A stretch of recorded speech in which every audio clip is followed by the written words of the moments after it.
Life is never about finding yourself. It's about discovering who God created you to be. You see, every person has a calling and a purpose in their life's work. You don't need to be in full-time ministry in order to serve God full-time. I think that we sometimes forget that nearly all of the great heroes in the Bible had what some would refer to as a secular job. Abraham was a rancher. Nehemiah was a cupbearer or a butler. David was a shepherd and later a king. Joseph was a governor of Egypt. Ezra was a scribe, think writer or professor.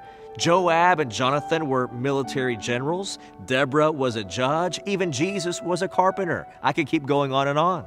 The point is that God has designed each of us and deployed us to represent Him in some workplace arena. And once we discover that sense of purpose and calling in our job, we experience a great joy and deep satisfaction when we live in that perspective. Sometimes people make this whole matter of finding God's calling or purpose for your life so complicated, and it's really not that difficult to discern. Your purpose is found at the intersection of 5 different components. Think of this frame of reference like a Venn diagram. You see, your purpose is determined by the intersection of these 5 criteria. Your passion, you love to do it. Your perception, the world needs it. Your profitability, you can be paid for it. Your proficiency, you're good at it. And your past, you've experienced it. So let's break each of these down and examine them more in depth. First, your passion. It's what you love doing. Your purpose is always linked to your passions, and your passions encompass what you love to do and what you care about most. There are certain subjects that you feel passionate about and others that you couldn't care less about. Some experiences turn you on and capture your attention, while others turn you off and bore you to tears. And so these things reveal the nature of your passions. Where did those passions come from? They came from God.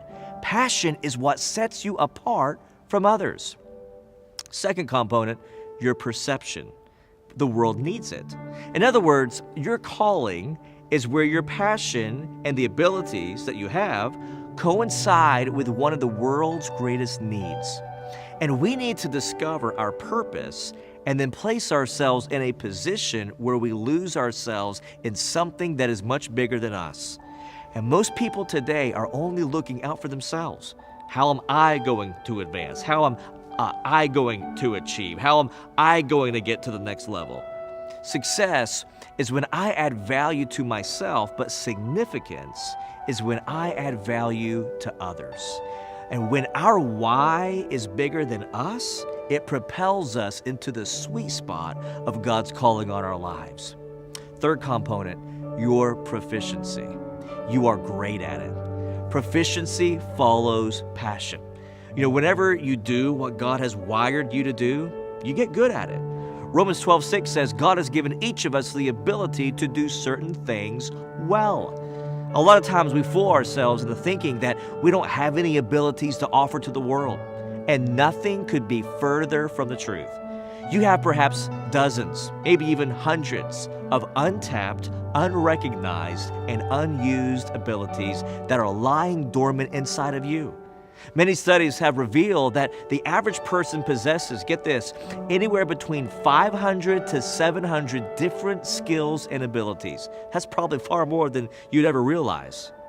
Here's the fourth component, your profitability. You can be paid for it. In other words, is there a market for what you are passionate about doing, what you're proficient at, and what the world needs? So the question is, can you make a living doing it? If all you have is passion and proficiency, you don't have a calling, you have a hobby. And here's the fifth component, your past experiences. You see, God has given each of us experiences in life, the good, the bad, and the ugly.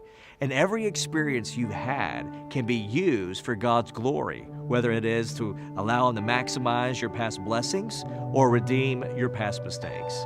Since our greatest life messages come out of our weaknesses, not our strengths, we should pay very close attention to what we've learned in the school of hard knocks. It's been said that the two greatest days of your life are the day you were born and the day you find out the reason why.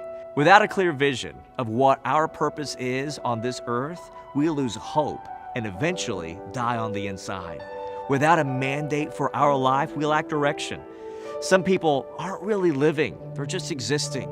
And yet it was Jesus who said, "I have come so that you might have life and have it more abundantly."